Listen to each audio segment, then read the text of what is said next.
दर्शकबिन नमस्कार। कार्यक्रम बिजनेस सेलिब्रिटी अफ द मन्थमा यहाँलाई स्वागत छ।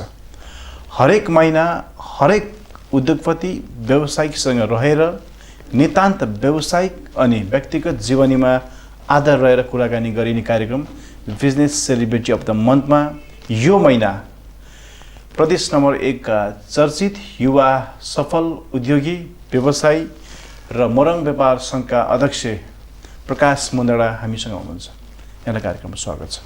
धन्यवाद।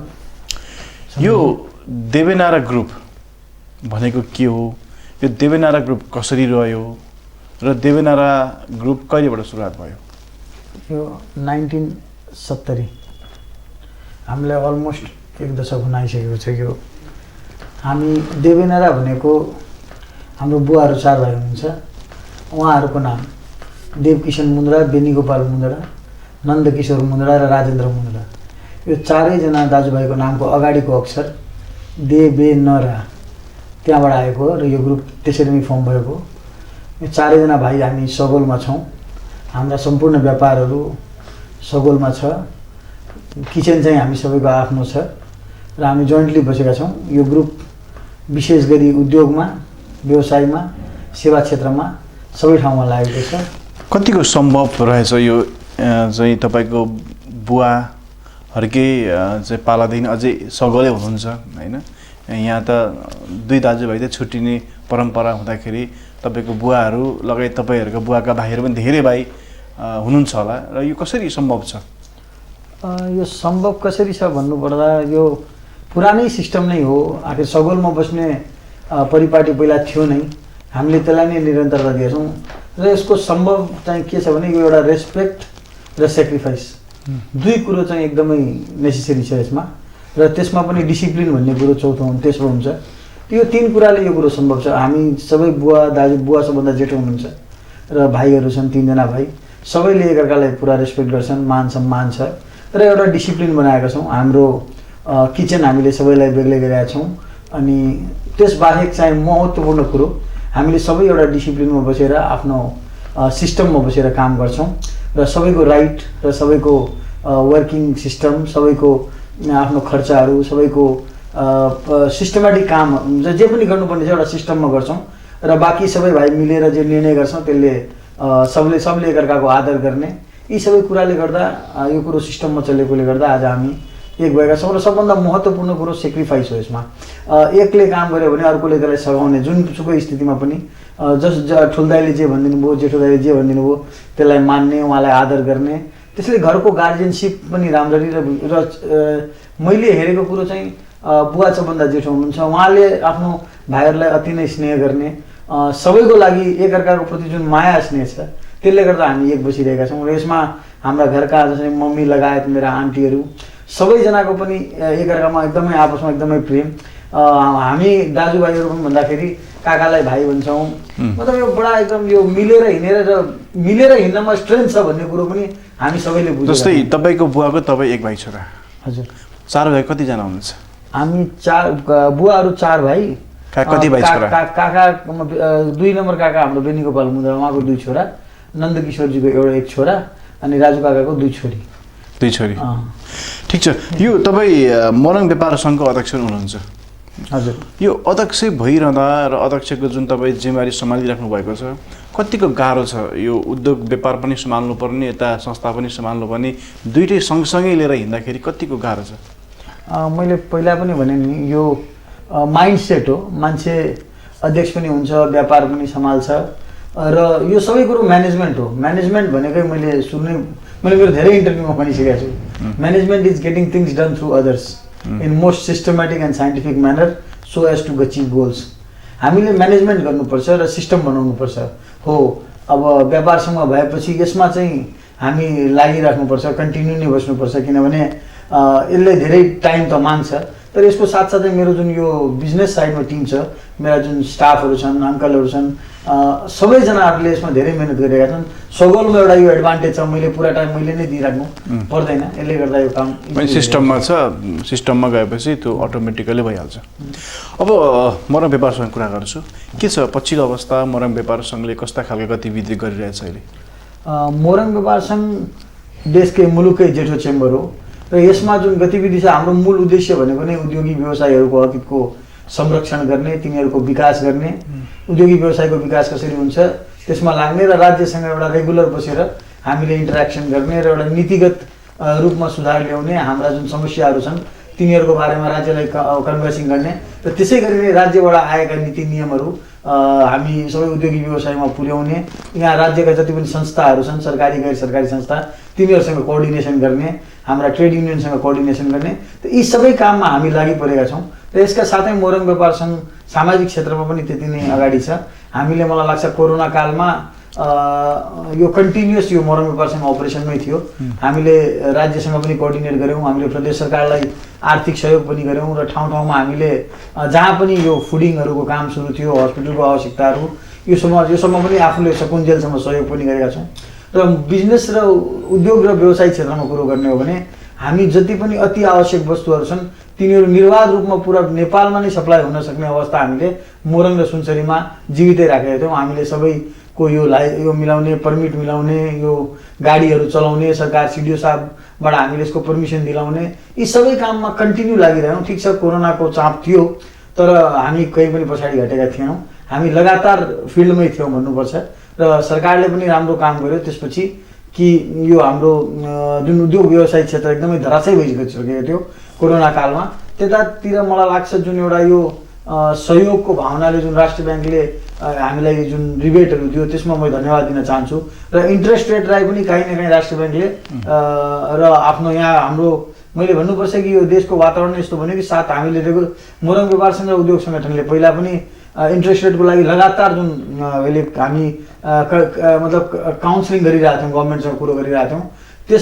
त्यसको कारणले गर्दा यो इन्स्टिट्युसनल डिपोजिटहरूमा कहीँ न कहीँ रेट्सहरूलाई कन्ट्रोल गरियो, हामी इन्ट्रेस्ट रेट कम रेटमा आयौँ। तर अहिले पनि मोरङ व्यापार सङ्घको काम कारवाहीको कुरो गर्नुहुन्छ नि यो कोरोना कालमा हामीले जे गऱ्यौँ ती सबै कुराहरू मैले छर्लङ्ग गरेँ। तर अहिले सबैभन्दा ठुलो च्यालेन्ज भनेको जुन हामी लिइरहेका छौँ त्यो हो कि अब जुन उद्योगहरू अहिले भिसेपमा रिकभरी भए तिनीहरूले त आफ्नो काम कारवाहीलाई अगाडि बढाइरहेका छन्, तर धेरै यस्ता सेक्टरहरू छन् जो कि अहिलेसम्म निर्वाध रूपले चल्न सकेका छैनौँ। ती हामीलाई पनि थाहा छ। आज मलहरू भनौँ, सिनेमा इन्डस्ट्री भनौँ, चाहे इन्टरटेनमेन्ट इन्डस्ट्री भनौँ, चाहे हामी होटल इन्डस्ट्री भनौँ, टुरिज्म भनौँ, यी सबै सेक्टरहरूमा अहिले धेरै ठुलो मार छ। राज्यलाई यता गम्भीर हुन भनिरहेका छौँ। हामी हेर्छौँ कि भारतीय पर्यटक पनि महत्त्वपूर्ण राख्छ भन्ने कुरो आज बिहानै मैले एउटा इन्टरभ्यूमा पढिरहेको थिएँ।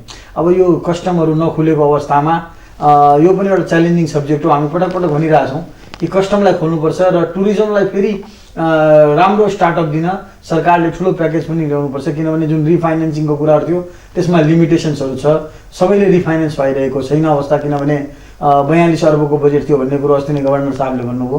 त यो त्यसैले यी सबै कुराले अहिले अरू पनि धेरै काम छ गर्नुपर्ने। नेपाल त अहिले हामी विकसित के भन्छ यो अहिले हामी लिस्ट डेभलप कन्ट्रिजमा छौँ, हामी डेभलपिङमा जाने तयारी गरिरहेका छौँ। यसका लागि धेरै कामहरू छन्। मोरङ व्यापारसँग काम कन्टिन्यू चलि नै रहेको छ। जस्तै तपाईँ त सिनेमा व्यवसाय पनि हुनुहुन्छ, मल पनि खोल्नु भएको छ होइन? जस्तै अहिले के छ सिनेमाको पछिल्लो अवस्थामा फिल्महरू त रिलिज भइरहेको छ, तर दर्शक चाहिँ कतिको आउँछन्? यो सिनेमा थिएटरमा के छ भने यो कन्टिन्युअस एउटा मुभी प्रत्येक साता आइराख्ने हुन त सिनेमा हलहरू खुलेका छन्, खुलेको 2 महिना पनि हुन लागिसक्यो अलमोस्ट। तर सिनेमाभित्र चाहिँ पब्लिकको अहिले आवागमन एकदमै कम छ, एकदमै लो मात्रामा भन्नुपर्छ हामीले। सङ्ख्यामा भन्दा कतिमा? एक्ज्याक्ट डेटा नै लिनुपर्छ। म चाहिँ मैले भने नि यो डाइरेक्ट म काम मैले हेरिदिएको छैन थियो, तर यो एकदमै निराशाजनक अवस्था छ भन्नुपर्छ। किनभने हामी जुन सो टाइमिङ जुन रेगुलर आउँछ मसँग त्यो हिसाबले त मलाई लाग्छ दिनको 50 जना पनि आउँछन् जस्तो लाग्दैन। ठिक छ। जस्तै यो देशमा होइन व्यवसायिक गर्नको लागि कतिको सुरक्षित छ? व्यवसायिक गर्नको लागि सुरक्षित भन्दाखेरि हामी फिजिकल रूपले त हामीलाई सुरक्षामा कुनै समस्या छैन, हामी गरि नै रहेका छौँ र राम्ररी नै चलिरहेका छौँ। तर देशमा जुन यो सुरक्षाको कुरो गर्नुहुन्छ भने व्यावसायिक सुरक्षाको कुरो गर्ने हो भने लङ टर्म नीतिहरू र प्रस्पष्ट नीतिहरूको अहिले एकदमै अत्यन्तै आवश्यकता भएको कुरो महसुस हुन्छ। हाम्रो व्यावसायिक सुरक्षा र औद्योगिक सुरक्षामा मलाई लाग्छ कि सरकारले औद्योगिकरणको चाहना गर्नु छ भने नीतिगत रूपमा अरू स्पष्ट र ठुलो हृदय भएर आउनुपर्छ जस्तो मलाई लाग्छ। औद्योगिकरण हामी उद्योगी व्यवसायले गर्ने औद्योगिकरण त हामी गरि नै रहेका छौँ, तर यसमा यदि हामीले वैश्विक रूपमा कम्पिटिटिभ हुन या एकदमै ठुलो फड्को मार्न राज्य एकदमै उदार भएर आउनुपर्छ र र यसको लागि राज्यले अध्ययन पनि गर्नुपर्छ। हामी पनि अध्ययनतिर लागिरहेका छौँ। भनेपछि राज्यको नीति नियम उद्योगमा छैन खासै।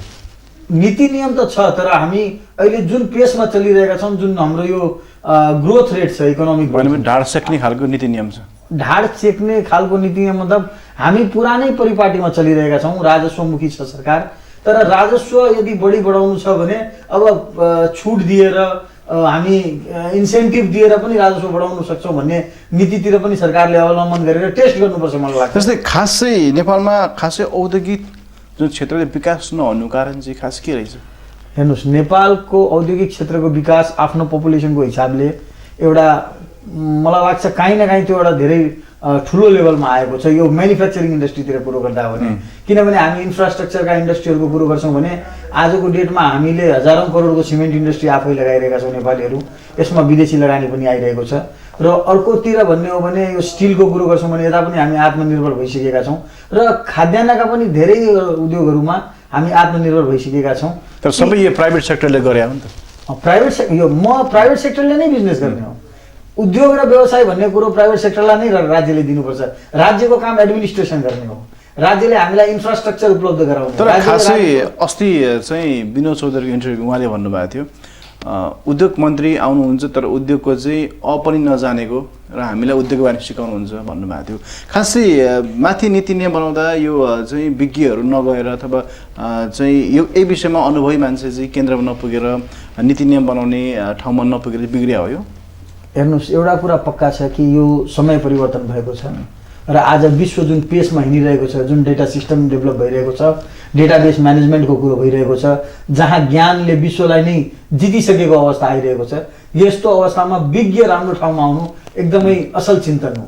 र विनोद चौधरीजीले जुन कुरो गर्नुभयो, मलाई लाग्छ उहाँको चाहना यही थियो कि यो जुन विश्वमा अब हामी कम्पिटेटिभ हुनुपर्छ, हामी विश्वमा जुन हिसाबले अगाडि बढ्नुपर्ने हो, त्यसमा उद्योग मन्त्रालयमा बुझेको सम्झेको औद्योगिकरण कसरी हुनसक्छ, व्यवसायीकरण, सस्टेनेबल व्यवसायीकरण, एउटा उद्योग जो कि लामो समयसम्म चल्न सक्छ, एउटा उद्योग जसले विश्वमा कहीँ पनि आफ्नो प्रोडक्ट बेच्न सक्छ, त्यो औद्योगिकरण नेपालमा कसरी सम्भव छ। हामीसित रहेका हाम्रा इन्टरनल टुरिज्मको कुरोमा हामी नेपाल चाहिँ हेर्ने हो भने हामीसँग सबै किसिमको विभिन्न थरीको क्लाइमेट हामीसँग अभाइलेबल छ, विभिन्न किसिमको ल्यान्ड पहाड पनि छ, तराई पनि छ, हामीसँग धेरै जडीबुटीहरू छन्, हामीसँग प्रचुर सम्भावना छ, तर हामीले काम गर्न नसकिरहेको अवस्था चाहिँ पक्कै नै नीति नियमले गर्दा र तिनीहरूको युजेबिलिटीले गर्दा हो। जस्तै ठिक छ, जस्तै नेपाल सरकारको जुन नीति नियम छ, यो नेपाल सरकारकै नीति नियममा बसेर उद्योग व्यापार गर्न कतिको सहज छ त? हामी नेपाल सरकारकै नियममा बसेर काम गरिरहेका छौँ। कतिको सहज छ त? सहज त अहिलेसम्म हामी जहाँ पुगिरहेका छौँ, हामी बहुत मैले भन्नुपर्छ हामी गाईबाट दुध निकाल्नुपर्छ, हामीले अरू ठाउँबाट दुध निस्किन सक्दैन, तर सजिलै दुध निस्किनुपर्छ। मेरो भनाइको अर्थ के हो भने नियम नीतिहरू जति आएका छन्, राज्यको पनि केही कन्स्ट्रेन्टहरू छ, ऊ पनि बजेटको अभाव हामी नेपालमा देखि नै रहेका छौँ। त्यसैले अब यो पैसाको जेनेरेसन कसरी हुन्छ, यो बजेट हामी कुन रूपले राजस्व कसरी उठाउन सक्छौँ र अरू कुन माध्यमबाट हामी पैसा जेनेरेट गर्न सक्छौँ, त्यो कुरामा पनि राज्यले हेर्नुपर्छ कि हामीसँग हाइड्रो छ, हामी एडभान्समा हाइड्रो बेचेर पैसा कलेक्ट गर्न सक्छौँ कि यसै गरी हामी अरू के तरिकाले गर्न सक्छौँ। किनभने हाम्रो बजेटको जुन एउटा कन्स्ट्रेन्ट छ, एउटा लिमिटेसन छ, त्यसमा चाहिँ जुन काम भइरहेको छ अहिले औद्योगिक आफ्नो नेपाली उद्योगिक व्यवसायहरूले आफ्नो बलमा ताकतमा जुन उद्योग पुर्याइरहेका छन्, त्यसमा एउटा सरल र सहज अवस्था चाहिँ छैन, त्यो चाहिँ भन्नुपर्छ। ठिक छ, अब अलिकति कोरोनाको कुरा गरौँ होइन। यो कोरोना पछाडि लगभग 1 वर्ष भइसक्यो कोरोना लागेको पनि, फैलिएको पनि, तर व्यापार व्यवसाय चाहिँ जुन पिकअप थियो त्यो पिकअपमा जान सकेको छैन होइन। एक त ब्याङ्कको चर्को ब्याज होइन, तर यो ब्याङ्कले ब्याज चाहिँ घटायो भन्छ तर भित्र चाहिँ घटाएको हुँदैन होइन। व्यापारीलाई थाहा हुँदैन, अझ झन् सामान्य व्यवसायले थाहा नै हुँदैन, उसले ब्याज पनि तिरिरहन्छ। अब यो मरम व्यापार सङ्घले यो ब्याङ्कसँगको सहकार्य गरेर ब्याज घटाउने नीति चाहिँ कसरी काम गरिरहेछ? नै तपाईँलाई अहिले लेटेस्ट इन्फर्मेसन गर्दाखेरि मलाई लाग्छ मोरङ व्यापार सङ्घको अध्यक्षमा आएको मलाई 2 वर्ष भयो। हामी म अध्यक्ष आउनुभन्दा अगाडि जुन अवस्था थियो र आजको जुन अवस्था छ, यो एउटै अध्यक्षले गर्ने काम होइन। हामी यो रेगुलर प्लिडिङ गरिरहेको अवस्थामा र हामीले एउटा FNCCI, CNI र मलाई लाग्छ चेम्बरले जोइन्ट पेपर नै प्रेजेन्ट गरेको थियो कि नेपालमा अब औद्योगिकरणमा यो लेबरको रेट र जुन एफिसियन्सी छ रेटको हिसाबले, हामी रेटमा पैसा लेबरलाई मजदुरलाई बढी दिन कम दिनमा हामी कहिले पनि बोल्दैनौँ। हामी भन्छौँ कि हामीलाई प्रोड्युस मोर, अर्न मोर, बढी प्रोडक्सन गर्नुहोस्, बढी पैसा कमाउनुहोस्। यस्ता नीतिहरूको आवश्यकता छ आजको देशमा, आजको जुन यो कम्पिटिटिभ वर्ल्डमा। यसै गरी हामीलाई विद्युतको जुन रेट छ अहिले, सरकारको जति पनि इनएफिसियन्सी छ, त्यो विद्युत प्राधिकरणमा जे पनि इनएफिसियन्सी छ, त्यसको सम्पूर्ण भार आज उद्योगी व्यवसायमाथि आइपरेको छ। मैले भन्नुपर्छ यो कुरो। यो इनएफिसियन्सीलाई कसरी घटाउने? किनभने नेपाली प्रोडक्टमा यदि 10 रुपियाँ युनिटमा हामी बत्ती किन्छौँ र आज सोलरको बत्ती पाउने 3 रुपियाँमा भारतमा उपलब्ध हुन आइरहेको अवस्था भारतीय मूल्यमा भनेपछि आधा रेटमा त्यहाँ बिजुली, त्यहाँ प्रोडक्सन गर्ने क्षमता पनि धेरै बढी, हाम्रो उनीहरूसँग मार्केट पनि धेरै ठुलो। यस्तो अवस्थामा यहाँ औद्योगिकरणमा कति गाह्रो हुन्छ भन्ने कुरो तपाईँ बुझ्नुहोस्। अब यो लोकल प्रोडक्टको लागि, लोकल मार्केटको लागि ठिक छ, तर कुनै पनि पैसा जुन छ त्यसलाई प्रपर युटिलाइजेसन हुनुपर्छ। हाम्रो नेपाली दाजुभाइलाई पनि किन महँगो दिने? त्यसैले यसलाई कसरी जाने हो, यसतिर चाहिँ विशेष चिन्तनमा सरकार आउनुपर्छ। ठिक छ, अब हामी अलिकति व्यक्तिगत बारेमा कुरा गरौँ। यो business celebrity of the month हो होइन? तपाईँले व्यवसाय गर्नुभएको छ, युवा उमेरमा चाहिँ सफल पनि हुनुभएको छ। जस्तै यतिका धेरै उद्योगहरू खोल्नु भएको छ, यतिका धेरै व्यवसाय गर्नुभएको छ, शैक्षिक क्षेत्रमा लगानी गर्नुभएको छ, मल खोल्नु भएको छ, धेरै उद्योग छन्। यो आइडिया चाहिँ कहाँबाट आयो यहाँलाई? यो यसो छ कि मैले भने नि हाम्रो जोइन्ट फ्यामिली हो। हामी 4 जना दाजुभाइ, बुवा अनि हामी पनि 4 जना दाजुभाइ। हामी सबैजना व्यापारमा लागिरहेका छौँ र व्यापार भन्ने कुरा एउटा नेचुरल प्रोसेस हो कि हामी जब एउटा व्यापार 4 भाइ छौँ भने 3, 4 वा 5 वटा व्यापार त चाहिहाल्छ, तर हामी विभिन्न सेक्टरमा इन्भेस्ट पनि गरिरहेको र काममा लागिरहेको। अब आइडिया कसरी आउँछ भने नेपालमा एउटै व्यापार गर्नुभन्दा थरीथरीको व्यापार गर्ने परिपाटी चाहिँ यहाँको सबै ग्रुपहरूमा नै रहेको देखिन्छ र हामी पनि समय सापेक्ष समयको अनुसार जसले डेभलप गर्छ, जसले आफूलाई चेन्ज गर्छ, त्यो नै विश्वमा डेभलप भएको पाइरहेका छौँ हामीले। हाम्रो अध्ययनले पनि बताइरहेको छ, ग्रुपमा डिस्कसन पनि हुन्छ कुन व्यापार गर्दाखेरि राम्रो हुन्छ। हामी पहिला म्यानुफ्याक्चरिङमा थियौँ, त्यसपछि अब सेवा क्षेत्रमा जानुपर्छ भन्ने कुरो आउँदाखेरि हामी शैक्षिक क्षेत्रमा गयौँ। त्यसै गरी हाम्रो काका काठमाडौँमा स्टक एक्सचेन्जमा हुनुहुन्छ। त यो थरीथरीका व्यापार चाहिँ समयको आवश्यकता हो र ग्रुप पनि ठुलो छ, भाइ दाजुभाइहरू पनि छौँ। त्यसैले यो व्यापारको आवश्यकता त परिहाल्छ, त्यही हिसाबले विभिन्न व्यापारहरू भइरहेको अवस्था भने डिफ्रेन्ट पिपल डिफ्रेन्ट माइन्ड। यस। अब दिनमा 24 घन्टा हुन्छ, कति घन्टा चाहिँ खट्नुहुन्छ त? यो तपाईँले राम्रो प्रश्न गर्नुभयो। पहिला चाहिँ निन्द्रा 8 घन्टै आउँथ्यो। अब बिस्तारै बिस्तारै मलाई लाग्छ यो मेरो स्लिपिङ टाइम र मोटामोटी 6 घन्टाको भएको छ अहिले। राति 10 बजेतिर सुतिहाल्छु, 10, साढे 10, 11मा सुत्दैन, 4, साढे 4, 5 बजेदेखि मेरो मर्निङ रुटिन स्टार्ट भइहाल्छ। अनि त्यसपछि दिनभरि मलाई आफ्नो एक्सर्साइज गर्ने, रुटिनमा काम गर्छु, अफिस जान्छु, व्यापारसँग आउँछु र साँझमा साथीहरूसँग घुम्ने पनि चलन छँदैछ र यसको साथै स्पोर्ट्स पनि ब्याडमिन्टनहरू अहिले फेरि सुरु गरेको छु। हल्का ओबिज भएको छ, जिउ बढाएको छ, त्यसलाई नै कन्ट्रोल गर्ने प्रयास गरेको। जस्तै तपाईँहरू विराटनगरमै एउटा बेस बनाएर यहीँ हुर्किनु भयो, यहीँ जन्मिनु भयो, यहीँ पढ्नु भयो, यिनीहरू व्यवसाय गर्नुभयो होइन? जस्तै हिजोको दिन, सङ्घर्षको दिन र आजको दिनलाई तपाईँ कसरी डिफिनेसन गर्नुहुन्छ? मलाई लाग्छ मैले होस सम्हालेपछि म इङ्ग्लिस मिडियम स्कुलमै पढेर अगाडि आएको, त्यसपछि काठमाडौँ पढेँ, काठमाडौँपछि बेङ्गलोर गएर आएँ। बुवा काकाहरूले धेरै नै सङ्घर्ष गर्नुभयो, उहाँले आफ्नो जीवनको महत्त्वपूर्ण समय नै व्यापारमा, मिहिनेतमा बिताउनु भयो र हामीलाई एउटा बेस दिनुभएको छ। हामी उद्योग आउँदाखेरि नै उद्योगबाट नै सुरु गरेको, जुट मिल थियो। त्यसपछि आज च्यालेन्ज त थियो, किनभने ठुल्ठुलो कामहरू सब सुनिन्थ्यो, बुझिन्थ्यो, पढेर आएकोले गर्दा क्यालकुलेसन पनि जानिन्थ्यो, तर आफ्नो क्यापासिटी हुन्छ। त्यही समयमा धेरै मिहिनेत गरियो, उद्योगलाई कसरी बढाउने हो त्यतातिर लाग्यो। भगवानको पनि साथ रह्यो, बुवा आमाको आशीर्वाद पनि रह्यो, परिवारको साथ रह्यो र सबै भाइहरू मिलेर एक एक गरेर व्यापार बढाउँदै गयौँ। यसै गरी नै हामी अगाडि आएका। सङ्घर्ष चाहिँ धेरै गर्नु परेको छैन मलाई, बुवा आमाहरूले र काका काकीहरूले धेरै सङ्घर्ष गर्नुभएको। तर तपाईँले त दुःख त देख्नुभयो नि त? अब दुःख त हामीलाई त जे चाहिएको थियो बुवाहरूले दिनुभएको छ, हो असल शिक्षा दिनुभएको छ र राम्रो काम गर्नुपर्छ भन्ने कुरो भन्नुभएको छ र हामी बढी एफ्लुएन्सीमा विश्वास गर्दैनौँ। आफ्नो जे चाहिएको छ नेसेसिटीलाई उहाँले पुरा गर्नुभएकै छ, त्यस्तो कहिले पनि समस्या चाहिँ हामीलाई परेको छैन। जस्तै सफल व्यवसायी बन्नको लागि एउटा व्यवसायमा हुनुपर्ने गुण चाहिँ के हुँदो रहेछ? हेर्नु, सफल व्यवसाय हुन लागि हाम्रो मारवाडीमा एउटा उखान छ, नियत को बरकत है। राम्रो नियत राख्नुपर्छ क्या। सबभन्दा पहिलो बुवाहरूले काकाहरूले सिकाएको कुरो एउटै हो, जोसँग लिनुपर्ने छ हामी लिन्छौँ, त्यसै गरी जसलाई दिनुपर्ने छ पहिला तिनीहरूलाई दिने चाहिँ हामीले आफ्नो भित्र राख्नु पर्दछ। किनभने हामी जबसम्म आफ्नो गुडविल बनाउँदैनौँ सफल व्यवसायको सबभन्दा पहिलो कुञ्जी नै गुडविल हो। त्यसैले मान्छेले काम गर्दाखेरि आफ्नो गुडविललाई बचाएर हेर्नुपर्छ। त्यसपछि सफल उद्योगी व्यवसाय बन्नको लागि मलाई लाग्छ मेहनत एकदमै जरुरी कुरा हो। आजको डेटमा चाहिँ पढाइ लेखाइको धेरै ठुलो महत्त्व आएको छ। यो डेटाबेसको दुनियाँ भइसकेको, त्यसैले अब टेक्नोलोजी कन्सल्टेन्सी यो अप्रोच राखेर अगाडि बढ्नुपर्छ र सिस्टमेटिक ठुलो काम गर्नुपर्छ। सानो काम गर्दा पनि त्यो भिजन हुनुपर्छ कि अगाडि गएर त्यो कसरी ठुलो हुनसक्छ, किनभने कम्पिटिसनको जमाना छ।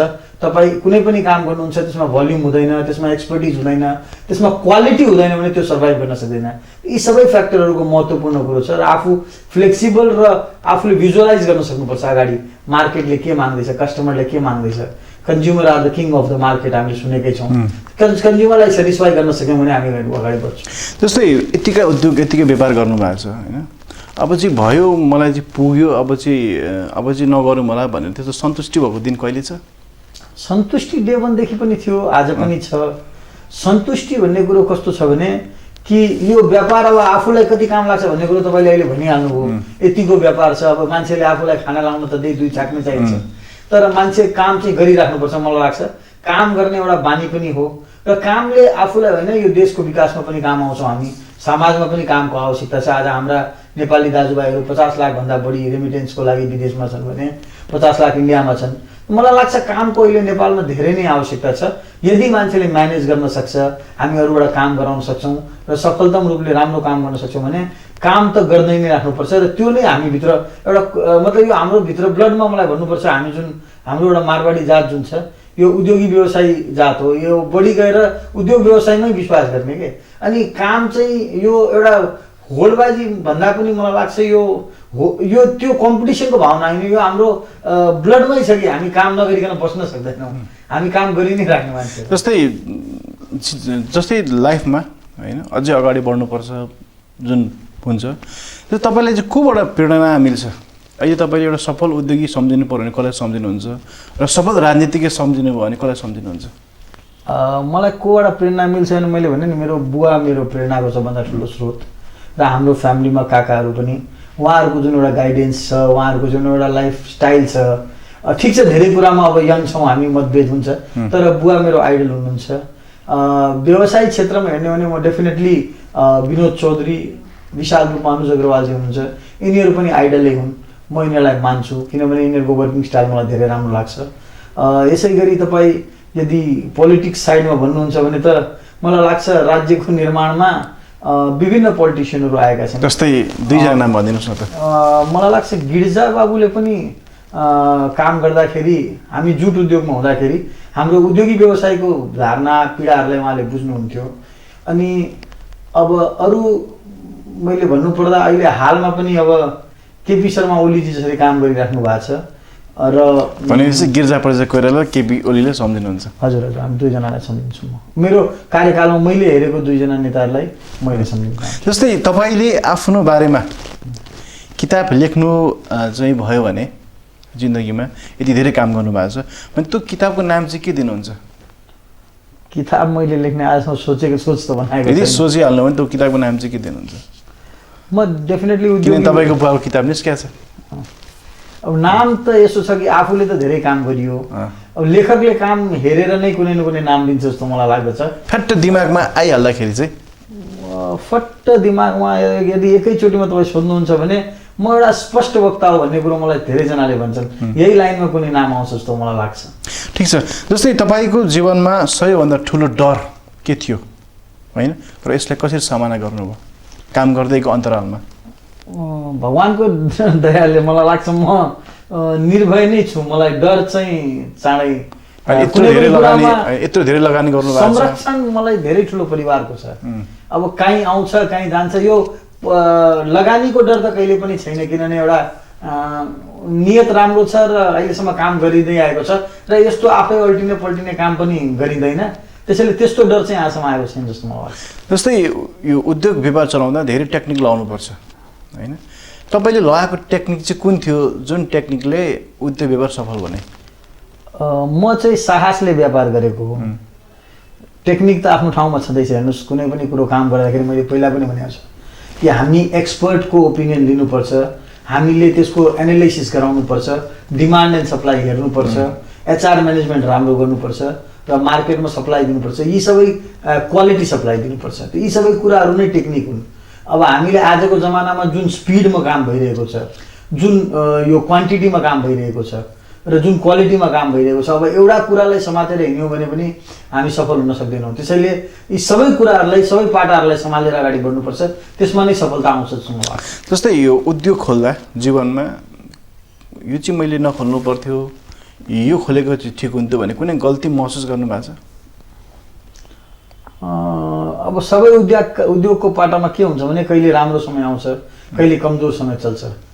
यो चाहिँ महत्त्वपूर्ण कुरो छ कि तपाईँ कुनै उद्योग खोलेर पस्ताएको चाहिँ यस्तो छ नि, सबै उद्योगहरू चलि नै रहेका छन्।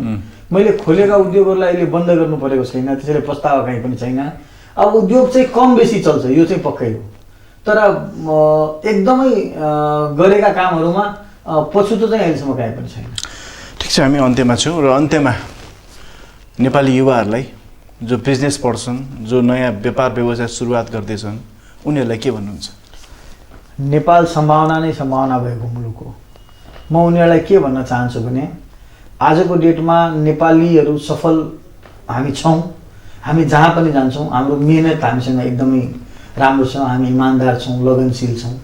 अब चाहिएको कुरो के हो भने हामी अरू इन्टेलिजेन्ट बनौँ, हामी ठुलो सोच राखौँ, हामी जुन काम गर्दैछौँ कामको लागि मात्र काम नगरौँ, त्यो काम राम्ररी कसरी हुनसक्छ त्यो कुरामा विशेष ध्यान दिनुपर्दछ। त्यसको लागि सबैभन्दा महत्त्वपूर्ण कुरो आजको दिनमा शिक्षा हो।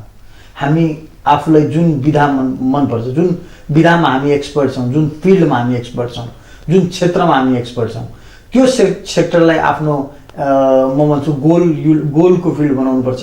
हामीले जीवनमा एउटा गोल लिनुपर्छ र त्यो गोललाई पन्छ्याइराख्नुपर्छ, किनभने हामी भट्किँदै गयौँ भने पनि हामी सफल हुन सक्दैनौँ। हामी फोकस्ड हुनुपर्छ र फोकसमा यदि राम्रो पढाइ छ र हामी मेहनत गरिराख्यौँ भने हामी डेफिनेटली सफल हुन्छौँ।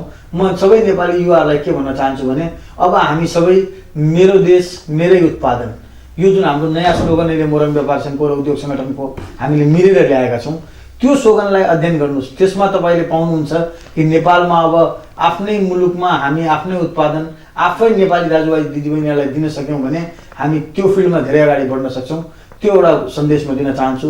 र अरू पनि कुरो के भन्न चाहन्छु कि जो नेपाली युवाहरू सरकारी क्षेत्रमा जान चाहनुहुन्छ, तिनीहरूले पनि समग्र देशको विकासको लागि आफूले के अध्ययन गर्नुपर्छ त्यतातिर अध्ययन गर्नु पर्यो। र अध्ययन नै मलाई लाग्छ एउटा युवाहरूले सबभन्दा महत्त्वपूर्ण कुरो हेर्नुपर्ने छ।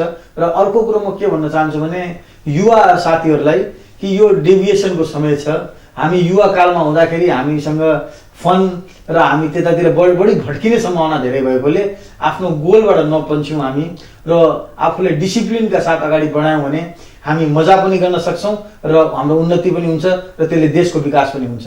यही कुरो म विशेष रूपमा। ठिक छ, अब जाँदै नेपाल सरकारसँग के गुनासा छन्? तपाईँहरू गुनासाको कुरो गर्नुहुन्छ जहिले पनि। नेपाल सरकारसँग गुनासा र राम्रा कुरा दुवै भइ नै राख्छन्। अब राम्रो पक्ष चाहिँ अहिले हामीले भन्नुपर्छ कि यो जुन 2-3 वर्षको अहिले जुन यो लास्ट टाइम छ यसमा हामी उद्योगमा चाहिने कुरा, व्यवसायमा चाहिने कुराहरू जुन अक्सिजन भन्छौँ हामी, चाहे त्यो ट्रान्सपोर्ट फिल्ड भनौँ, त्यो विद्युतको फिल्ड भनौँ, त्यो फाइनेन्सको फिल्ड भनौँ या हाम्रो सरकारी नीतिको फिल्ड भनौँ, यसमा जुन राम्रा पाटहरू आएका छन् तिनीहरूलाई सस्टेन गराउनु पर्यो। यो चाहिँ सबभन्दा ठुलो महत्त्वपूर्ण हो। आज जसरी बन्द हडताल सकिएको अवस्था, यो अब अस्थिरता अहिले फेरि देखिरहेका छौँ, यसमा यो पुनः नदोषियोस्। हामी 18 घन्टाको लोड सेडिङ खेपेको, अहिले 24 घन्टा विद्युत उपलब्ध छ। यो विद्युतमा फेरि त्यो त्यस्तो किसिमको कुनै मार नआओस्।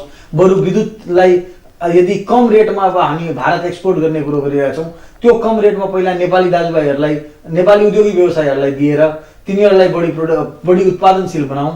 हामी अहिले इन्ट्रेस्ट रेटको कुरो गरिरहेका छौँ। मैले हिजो गभर्नर साहबलाई हाम्रो अस्तिको उद्योग सङ्गठनको साधारण सभामा बोलेको छ, तपाईँले यो ल्याउनु भएको छ 7%, 8%को इन्ट्रेस्ट रेट, यो एकदमै बधाईको कुरो हो। तर यसलाई सस्टेन गराउनु पर्यो, यो एउटा कन्टिन्युअस प्रोसेस हुनुपर्छ।